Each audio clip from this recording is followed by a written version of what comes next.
participantes en el curso de Smart Cities y en esta lección y módulo sobre sensores conectados.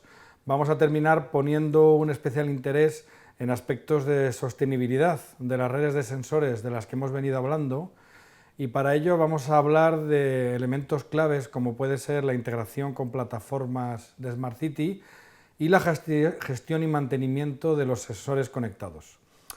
Así que lo primero, vamos a ver cómo esos sensores conectados pueden integrarse dentro de una plataforma de Smart City, una plataforma hoy en día IoT, de la que tecnológicamente ya hemos hablado en lecciones anteriores. Uno de los factores que más problemas representa a quien no tiene experiencia en la integración de estos sensores conectados es esta conexión a las plataformas de Smart City en la nube, donde se virtualiza una adquisición de datos, un tratamiento de los mismos y una gestión de distintos dispositivos y servicios asociados. Para poder conectar un sensor a esta plataforma se pueden considerar distintas aproximaciones, muy relacionadas entre sí y ya presentadas en la lección 3 de este mismo módulo. A saber, la conectividad directa del sensor. Si el sensor conectado usa una tecnología basada en TCP/IP directamente, lo cual permite proporcionar datos a una plataforma. Si esta conectividad la hacemos a través de una pasarela, esto es que el sensor conectado utilice una tecnología de conectividad propia hacia una pasarela y estas pasarelas en la ciudad vayan a la plataforma de Smart City a través de una red troncal basada en TCP/IP y una conectividad que vamos a llamar hacia un backend, que es en el caso de las redes LPWAN que hemos hablado, como puedan ser Sigfox y LoRa.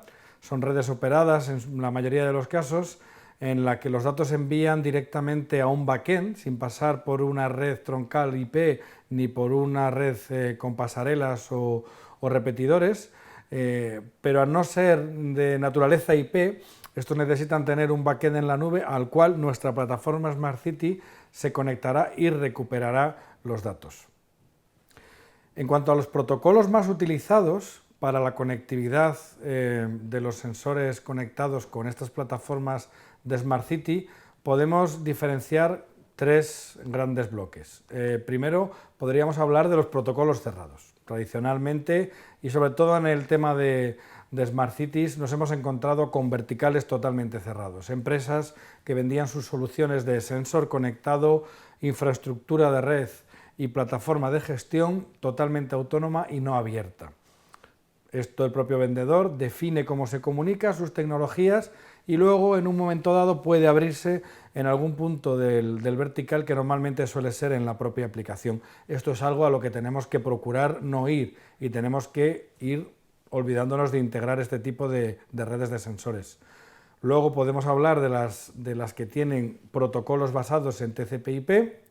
El propio sensor va a hablar un protocolo estilo HTTP sobre TCP, intercambiando datos con protocolos de representación de datos estilo JSON, XML reducidos, ultralight, etc.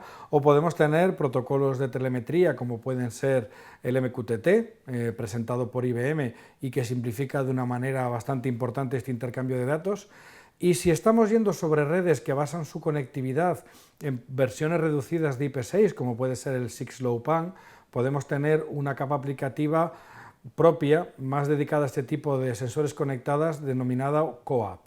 El CoAP está estandarizado, hay soluciones, pero no está todavía lo suficientemente extendido. Seguramente vayamos bien sobre MQTT, bien sobre HTTP. Y luego podemos tener una serie de protocolos para la conexión de sensores que no tienen conectividad IP hacia la pasarela.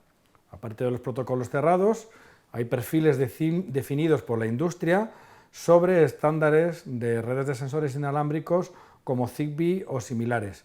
E incluso el propio MQTT, del que acabamos de hablar, tiene una versión llamada MQTT-SN para poder hacer una conexión dispositivo-pasarela nube de una forma totalmente directa desde el propio dispositivo. Hay que hacer un poco de integración en la propia pasarela para traducir del MQTT-SN hacia el MQTT nativo, pero permite integrar de una manera muchísimo más directa. Por lo tanto, A la hora de conectarse a una plataforma Smart City, lo que tendremos que tener en cuenta es, primero, saber si tenemos conectividad directa o no con la plataforma.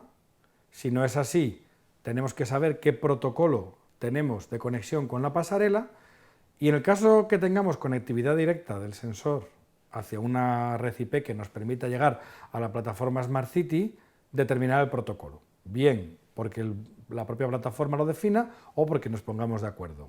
MQTT, HTTP con JSON, COAP, y luego el formato de representación de los datos. JSON, como acabo de decir, los topics del MQTT, etc. Existen infinidad de plataformas aplicables a la Smart City. Podemos hablar de Fireware, podemos hablar del IoC de IBM, de las aplicaciones basadas en Microsoft Azure, Amazon AWS IoT, y luego también podemos tener plataformas puras de IoT, como los españoles Carriot, Things.io, Sofia 2 de Indra, tenemos a nivel internacional ThingWorx, tenemos Sibeli. Hay infinidad de plataformas. Por ejemplo, tenemos algunas que son propias más de una ciudad o de una zona geográfica, como pueda ser Sentilo en Barcelona o en Cataluña. Podemos tener iniciativas respaldadas por la Comunidad Europea, como pueda ser Fireware, y podemos tener iniciativas privadas, como puedan ser las de grandes multinacionales como IBM, Amazon o Microsoft, o de pequeñas y medianas empresas como Carriot, Things.io, ThingWorx, etc. Afortunadamente está existiendo una convergencia en el uso de protocolos, con lo cual, con una revisión rápida del formato de interconexión con la plataforma, nuestro sensor conectado ya integrado con alguno de los protocolos se integrará de una manera muy rápida. Y terminando, vamos a hablar de la gestión remota de los sensores conectados. A la hora de gestionar un sensor para configurarlo, tener métricas de uso, gestionar versiones de software, existen varias aproximaciones para hacerlo. Podemos hacerlo, siempre hablando de una gestión remota, de una manera directa, utilizando nuestro protocolo de comunicaciones, MQTT, HTTP y demás, para, dentro de los datos que intercambiamos en el reporting del sensor o en la actuación, incluir datos de gestión, que nos puedan dar métricas, que nos permiten hacer configuraciones, incluso encapsular de alguna manera actualizaciones de software de los dispositivos, etc. Esta manera puede integrarse de una manera muy rápida y puede estar dentro del protocolo, pero hay que decir que desde el punto de vista técnico no es la más adecuada, porque se suele recomendar que la gestión vaya en un plano paralelo al propio la transmisión de datos, pero es también totalmente válida y se hace ahora mismo más que las digamos, gestionadas a través de protocolos estándar. Aquí podemos destacar como punta de lanza de la gestión de dispositivos de forma remota, así como por ejemplo para una gestión de red en redes de internet teníamos el SNMP. Aquí es la OMA, la Open Mobile Alliance, la que ha propuesto una versión reducida de su OMA DM, es el Open Mobile Alliance Device Management. Han definido el LWM2M, Lightweight Machine to Machine, que es un perfil para dispositivos de bajos recursos, como pueden ser los sensores conectados, para poder hacer una gestión de parámetros de forma estándar, creando nuevos parámetros, interactuando, modificando, borrando, ofreciendo una capa de seguridad sobre DTLS, gestionando el control de acceso, soportando actualizaciones de software y ofreciendo estadísticas de conectividad y localización. El área de gestión remota es importante y un poco extendida de forma estándar, y dentro de lo posible el uso de soluciones estándar sería ideal, pero al menos si no podemos hacerlo, incluir una sesión remota del sensor en cuanto a parametrización y software para su actualización, aunque no sea estándar, se revela como fundamental. Y dentro de lo que es la gestión de los sensores, una vez que hablamos de la gestión remota, tenemos que hablar de la gestión directa de los sensores conectados. Tenemos que hablar del mantenimiento de estos sensores.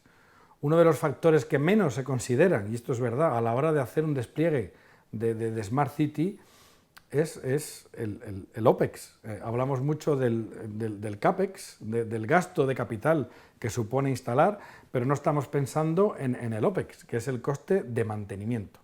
Hay que tener en cuenta una serie de factores y que se tienen que evaluar a la hora de hacer este despliegue, porque va a tener un coste de mantenimiento, sobre todo si queremos que nuestros sensores conectados nos den valores válidos. Podemos hablar, por ejemplo, de que necesitamos garantizar la estanqueidad de los sensores. Si estos sensores están instalados en exteriores, necesitamos que las juntas, los prensastopas, los cierres, la degradación sea vigilada y que no entre agua en la electrónica.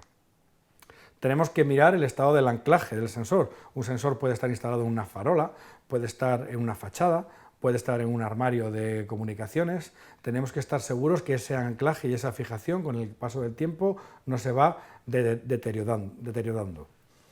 Tenemos que mirar el estado de la alimentación de los sensores, ya sea la conexión a la red eléctrica, si esta funciona bien, o el estado de las baterías, si estas están en un estado de gasto avanzado, si estas han tenido algún tipo de deterioro, etc.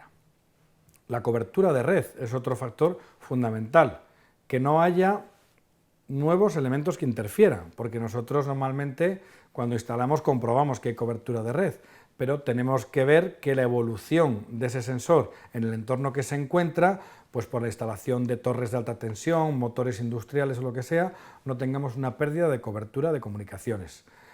El estado de los elementos sensores, de los transductores en sí, de los que miden la magnitud física o química y traducen esa medición en señal eléctrica, que están expuestos al exterior o en interiores con altos niveles de contaminación y polvo, si tienen suciedad, si tienen compensación, si tienen algún tipo de vegetación, hongos, telarañas incluso. Esto tiene que ser limpiado y retirado y mantenido siempre que el sensor así lo requiera.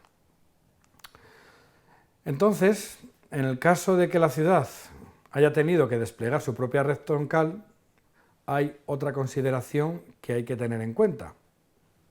Aparte de la estanqueidad, anclajes, alimentaciones y comunicaciones, también hay que tener en cuenta si todo este coste de mantenimiento de todos estos factores no ha de ser puesto en una balanza con el uso de nuevas redes que van llegando con el paso de los años, y si una renovación de los equipos hacia ese nuevo uso de redes no merece la pena para al cabo de X años tener un coste de inversión que sea menor que un coste de operación acumulado al paso de los años.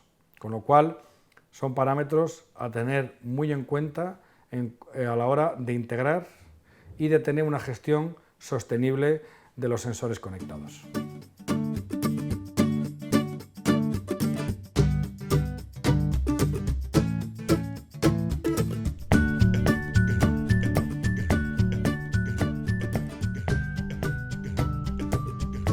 Yo espero que en los próximos 5 años podamos hablar de una infraestructura real de sensores, al menos en España, en las ciudades españolas, en las que podamos acceder a datos de todo tipo. Cada vez estamos incorporando nuevas magnitudes a medir. Primero las ciudades tenían sensores de temperatura y humedad, después de parking, luego de luminosidad, y cada vez estamos viendo sensores más sofisticados de calidad de aire, en los cuales ya estamos trabajando, de calidad de agua o incluso de niveles de ruido. Yo creo que vamos a ir abarcando un espectro cada vez mayor en cuanto a las capacidades de sensorización de las ciudades.